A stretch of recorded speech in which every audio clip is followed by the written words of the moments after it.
l'operació desplegada avui per la Guàrdia Civil amb una trentena d'escorcolls i detencions d'activistes, empresaris, alts càrrecs del govern torna a demostrar que la repressió té múltiples cares, però sempre un mateix objectiu, limitar els drets fonamentals de la ciutadania i utilitzar la por per perseguir la dissidència política. Som davant d'una nova operació d'estat per perseguir l'independentisme. No són investigacions judicials, és una persecució policial i judicial a un projecte legítim. És un altre atemptat contra la democràcia i una criminalització constant a tot un moviment democràtic. Condemnem les actuacions i ens refermem més en el nostre objectiu. No deixarem de pensar el que pensem ni de lluitar pel nostre objectiu, la República Catalana. El conflicte necessita una solució política. Totes les persones demòcrates, administracions i partits polítics hauríem de posicionar-nos contra la repressió i la persecució policial i judicial basada en la criminalització d'idees i demanem en aquest ple que també es faci als grups polítics i com a Ajuntament.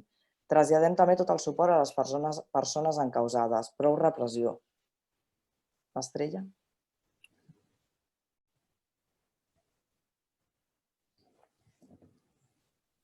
Disculpeu. Segon prec. Esquerra Republicana de Cornellà van presentar un paquet de mesures a l'equip de govern en diferents àmbits de la ciutat per fer front a la Covid-19. Una de les propostes que van plantejar va ser crear una taula de ciutat formada pels diferents grups polítics, sindicats, associacions de veïns i representants del teixit econòmic i associatiu de la ciutat per elaborar un pla de xoc per als 2 anys vinents amb l'objectiu d'establir mesures d'impuls socioeconòmic davant la crisi de la Covid-19. En el seu moment se'ns va dir que no es realitzaria aquesta acció, però actualment l'equip de govern ha presentat un primer esborrany de l'agenda social i urbana per enfortir la comunitat, a Sueco, que s'ha traslladat als diferents grups municipals, al Consell de Ciutat i als Consells de Participació perquè les diferents entitats i la ciutadania de la ciutat facin aportacions amb la intenció de consensuar un document. Els objectius d'aquesta agenda és similar a la taula de la ciutat que vam proposar. Podríem dir, doncs, que finalment han acceptat la nostra proposta, encara que li hagin canviat el nom, però la intencionalitat és la mateixa. En aquest sentit, preguem que, a més de traslladar el document als diferents consells de participació i al Consell de la Ciutat, s'obri un procés participatiu a tota la ciutadania de la ciutat perquè hi puguin realitzar aportacions a través del Cornellà Opina. Lamento dir que ho sento per vosaltres, no? No sempre... Aquesta agenda ja es va manifestar en l'última reunió que es va celebrar del pacte en el mes de novembre al Citilat i jo vaig ja avançar que no n'hi hauria novament un pacte i hi hauria aquesta agenda. Per tant, ho lamento. Tampoc m'importaria si fos una gran idea vostra que nosaltres tinguéssim que incorporar, però no és el cas. Anem a les 2 preguntes. Primera pregunta. Davant possibles casos de Covid o de personal de l'Ajuntament que hagi estat en contacte amb persones que hagin donat positiu i que, per tant, hagin de fer quarantena mentre se'ls fa la prova pertinent, preguntem quin és el protocol que té l'Ajuntament en aquests casos per poder suplir o facilitar el teletreball d'aquestes persones, en cas que no existeixi, quan es pensa elaborar i traslladar tot el personal de l'Ajuntament? Molt bé. Esperem que quan es facin les proves siguin ràpids. Podríem fer aquesta pregunta també i no la faig mai, però millor la faré. Segona pregunta. Sí, i acabo jo amb una pregunta.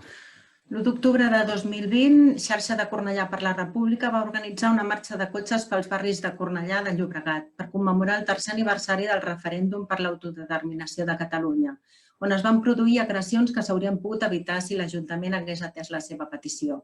Hi van participar 4 motos i 40 cotxes, guarnits amb urnes, estelades, banderes republicanes i paraules de democràcia i llibertat. El seu itinerari va ser comunicat al Departament d'Interior i a l'Ajuntament de Cornellà de Llobregat amb l'objectiu de garantir el seu acompanyament, com es fan altres actuacions, i evitar possibles incidents que, malauradament, no és la primera vegada que es produeixen en els actes realitzats pel moviment independentista cornellà. La marxa de cotxes complia amb les indicacions de les autoritats sanitàries i es va realitzar a l'empara del dret a la manifestació. Reivindicava una vegada més que votar no és delicte i que l'1 d'octubre va ser una gran festa de la democràcia i del dret a decidir el nostre futur pacíficament i democràticament. Un cotxe de Mossos d'Esquadra va acompanyar la marxa. La Guàrdia Urbana va comunicar que no farien l'acompanyament. Malauradament es van produir diverses agressions als barris de Sant Ildefons, Barri Centre i Fontsanta, per part de grups violents que van llançar totxos, pedres i llaunes als vehicles de la marxa, que van trencar llunetes i van provocar bonys. Es van arrencar estelades i objectes dels cotxes, es van llançar ous i hi va haver empentes, insults i amenaces contra els seus ocupants. Es van produir situacions molt tenses que si les persones que participaven en l'acte no fossin profundament pacífiques haurien pogut acabar molt malament. Els participants en aquest acte ens han demanat que traslladem el seu sentiment d'indefensió i solitud davant de les agressions que han patit i el seu desacord amb que no se'ls protegeixi des d'aquest Ajuntament dels grups violents i feixistes. Demanem que en properes ocasions s'actuï amb més diligència i que es protegeixi l'exercici de drets fonamentals i que s'atenguin les peticions d'acompanyament adreçades a la Guàrdia Urbana quan els antecedents facin preveure que es produiran situacions tan tenses i dures com aquesta. Aquests fets ja s'han denunciat. Atès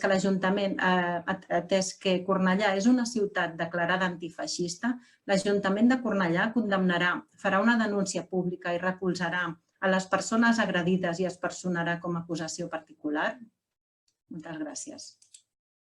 Molt bé, la resposta és la següent. Primer, lamento molt que una regidora d'aquest Ajuntament, lamento molt, però sobretot molt, que pensi que les competències de seguretat ciutadana la té aquest Ajuntament.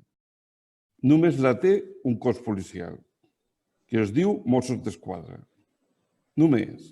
Per tant, ja queda la primera part de la resposta. La segona, avui he de donar una resposta a la carta que em van escriure aquest grup de persones de la ciutat. Ja està la resposta.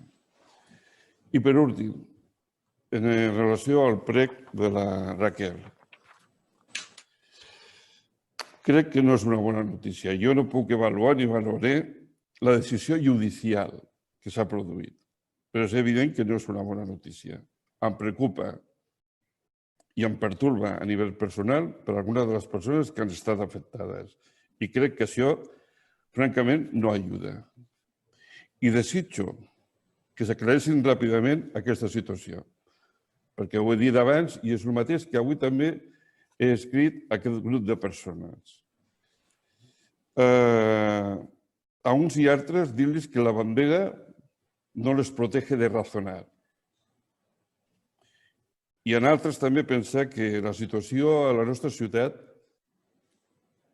en aquests actes, solidifica la cristal·lització d'una ruptura interna i que no ajuda. I nosaltres hem fet una cosa i continuarem fent. Ho vam fer a partir de l'1 d'octubre. I anirem més enllà de la condemna, perquè ho hem fet. És treballar de manera determinant per recosir el camí i no ampliar la ruptura. Això és el que fem. Igualment de respectable i legítim com el que fan altres, sense cridar visca A, visca B o visca C. O en tot cas, sí, defensar la convivència. Bona nit i ojalà no es tinguin que afrontar a molts problemes derivats de coses que sí que són més reals i que ens interpel·len cada dia.